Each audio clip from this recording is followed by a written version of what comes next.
7 अक्टूबर 2023 को हमास ने इजराइल के ऊपर अभी तक का सबसे बड़ा और ऐतिहासिक हमला किया था। लेकिन इस हमले के बाद जब इजराइल ने जवाबी कार्रवाई की तो उसे चारों तरफ से घेर लिया गया। एक तरफ लेबनान का हिजबुल्ला तो वहीं दूसरी तरफ इराक और सीरिया के प्रतिरोधी समूह उस पर हमला कर रहे थे।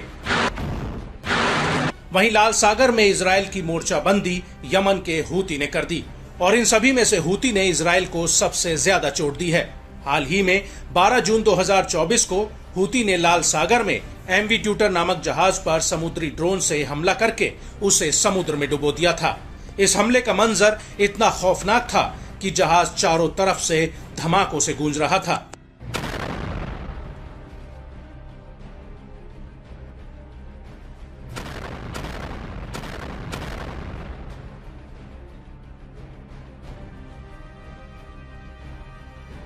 लेकिन ऐसा लगता है कि हूती अभी यहीं नहीं रुका है, बल्कि वो आगे इजराइल को कोई बड़ी चोट देने की तैयारी में है, क्योंकि हूती लगातार अपने समुद्री ताकत को मजबूत कर रहा है। जी हां, अब हम बात कर रहे हैं हूती के नए समुद्री ड्रोन तूफान अल मुदम्मर की, जिसे अरबी भाषा में तबाही वाली बाढ़ के नाम से जाना जाता है। अल मुदम्मर जून 2024 के महीने में वो चौथा विशेष हथियार है जिससे हूती ने पर्दा उठाया है।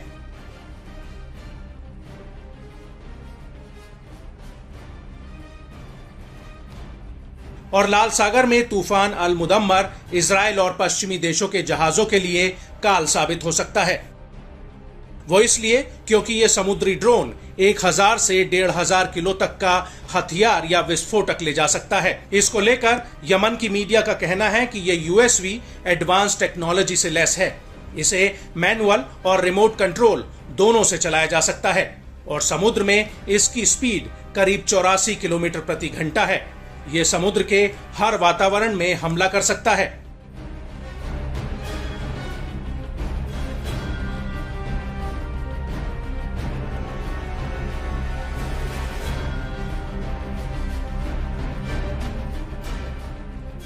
और हूती ने इसको लेकर एक वीडियो भी जारी किया है जिसमें उसने दावा किया है कि ट्रांस वर्ल्ड नेविगेटर जहाज पर लाल सागर में तूफान अल मुदम्मर से ही हमला किया गया था।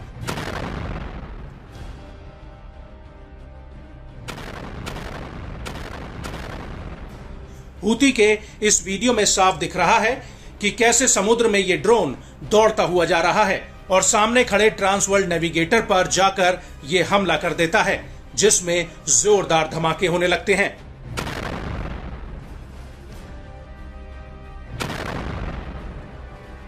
आपको बता दें कि हूती ने 23 जून 2024 को ट्रांस वर्ल्ड नेविगेटर जहाज पर इसी ड्रोन से हमला किया था और इसके साथ ही हिंद महासागर में स्टॉल सिक्वेयर जहाज पर भी कई क्रूज मिसाइलों से हमला किया था।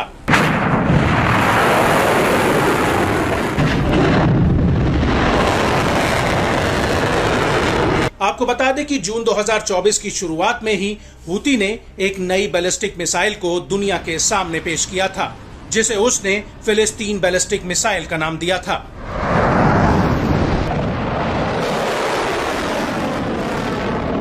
उसके बाद हूती ने तूफान 1 समुद्री ड्रोन और इसके बाद हातेम 2 हाइपरसोनिक बैलिस्टिक मिसाइल बनाने का दावा किया था।